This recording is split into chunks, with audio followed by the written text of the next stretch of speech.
There's one thing that politicians in America do a lot more than almost certainly in other European countries. I mean, I haven't even seen them do this in other European countries, so they may actually do this. I just may not be aware that they do this. But one of the things I would love to see more of our politicians do, and this become actually more of a thing, is what they have in America called town halls. This is where senators and congressmen essentially travel around their state to town halls to address the public, to say, this is what's been going on in Congress, this is what I've been doing for you.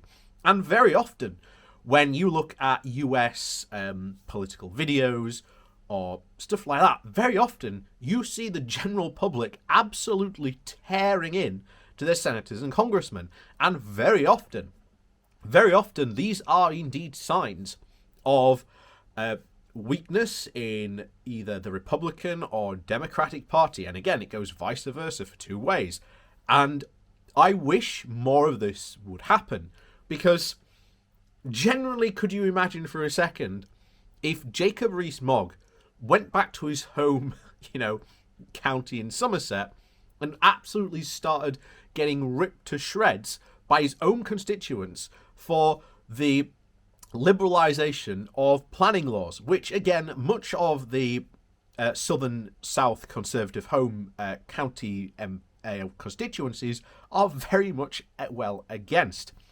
So it is very, very rare of what happened just yesterday that David Frost went to meet not obviously the public, but ministers in Northern Ireland, and got an absolute tallywhacking. I'll tell you that now. It's the best way to describe it, but that's essentially what happened. So before we do jump into that, please do press that like, share and subscribe button. And of course, down below there are links to my Patreon page, as well as one donation link called Buy Me a Coffee, where you can indeed buy me a coffee. And as always, thank you so much to all the people who do support me that way. So on with the article then. So this comes from the London Economic. And the title is, David Frost receives a dressing down in Northern Ireland as ministers say, we don't trust you. And they are right to say that. They are 100% right to say that. So, David Frost received a grilling over the Northern Ireland Protocol as he addressed the Stormont Executive Committee yesterday.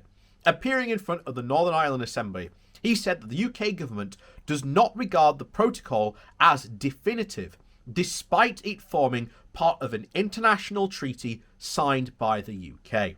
And as we have been warning alarm bells on Friday, where not only David Frost but Boris Johnson seem to have essentially given an ultimatum to the EU to make certain, we don't know exactly what they want, but apparently the EU was expected to make changes to the Northern Ireland Protocol to, quote, make it work. But here's the thing, the protocol does work, it's just that the UK doesn't want to implement it. Again, this is the nonsense government that we have, who just a few weeks ago, both Frost and Johnson were saying that this was perfect, this was amazing, this was going to be world beating, this is the thing that apparently we wanted so much. But again, apparently doesn't work out that way. So, it continues. So, appearing in the front of Northern Ireland's Assembly, he said the UK government... He argued, that the protocol was, quote, difficult to operate because it enjoyed only a 50% support among the Northern Irish public. It's not a matter of just having a 50-50 support. It's actually the government getting it to work. So it doesn't matter if there's support for it or not. It's the government's responsibility to make sure that it is done and implemented properly. And currently, we are not. So, of course, the article continues. In 2016, just 44.2% of people in the country, in the county, voted to leave the European voted to leave the European Union. And of course, taking to task over the Northern Ireland Protocol was Sinn Féin and former MEP Máire Anderson, who delivered an absolute brutal takedown. She said, "You were Britain's chief negotiator for Brexit," she said. "Your eyes were open and your fingers were on every page of the protocol. You weren't asleep at the wheel. You knew that that there were just going to be hundreds of different trade adjustments, and even the DUP knew that there were going to be trade adjustments." Frost responded to it saying, "You're absolutely right. I was the trade negotiator in 2019 and 2020, but maintained that, quote, we knew the protocol was unusual in its construct and insisted it was always planned as a balance. You have read all of the, you have to read all the provisions together. You can't take one in isolation. It's not reasonable to read it as a document which simply requires an EU external border to be established, and that's what's happening." However, Miss Anderson went and disagreed with him, saying, "The reason it's not working out is because you have not honoured it. We will believe you. We will believe that your next agreement that you honour will actually be your first." So she drew also his attention to recent data showing that only 6% of people polled in Northern Ireland trust the British government. 1 in 6 believe the British government. People do not trust you. They do not believe you. They want to see the full protocol implemented in full. The Baron called the poll. The Baron conceded that the poll is, quote, a statutory one, but insists others show a 50-50 split and that the protocol depended on a broader level of concert if it is to work. Again,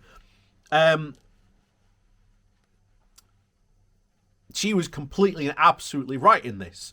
Our government is not in any way interested in seeing the Northern Ireland Protocol actually set out to work. Their objective and the whole reason Frost got put in there in the first place was to act as a complete antagonist against essentially the EU. There is no love lost, shall we say, between the current government and the EU, but this is their big play. And as I have been predicting, there are pieces of this puzzle going right back to the start of this year that the government wants to, at the end of this year, come out and do a big mission accomplished, George Bush style, have all the banners saying, you know, Boris outside of Parliament, out of Downing Street going, look at it, Brexit's a success, have a big song and dance celebration, and then quietly sneak back to the EU. Because, as we said, during the absolute botched Norway negotiations, Norway came out and said, yeah, the UK has plainly said that it does not want to talk to the EU until 2022. Because I think they have worked out the political calculus in all this. They have worked out that they know that they can probably get away with a year of causing absolute chaos, and essentially in this, and using Northern Ireland like a political marionette, making it dance to their tune, using, of course, the resentment against the Northern Ireland Protocol, etc., saying it doesn't work, when again they're not the ones implementing it properly. All so that at the end of the year, Boris can have his big show to say that Brexit has been a success and that it has worked, and then, starting next year, they can go back to the EU and start to negotiate bits and more and pieces, thus showing that, quote, Brexit was a success, but well, look, see, we're now talking more with the EU. See, we don't have to be in the EU to talk and negotiate, to do all this stuff. Yeah, you see? And of course, again, it won't work because, as I've always said, the path back to us joining the EU pretty much started on the 1st of January, 2021, at exactly 1 minute after the Brexit bell had rung. We will end up rejoining the European Union. In some way, shape or form, we will end up rejoining it. It's just a matter of time. It makes far more sense for us economically, far more sense for us socially, far more sense in every single way you can possibly even think of. But at the moment, even the Brexiteers know that they have to try and, at least on a surface level, try and prove that their grand project has at least in some way, shape or form worked. Then, at least going forward, they can always have a fallback plan to say, look how well Brexit is going.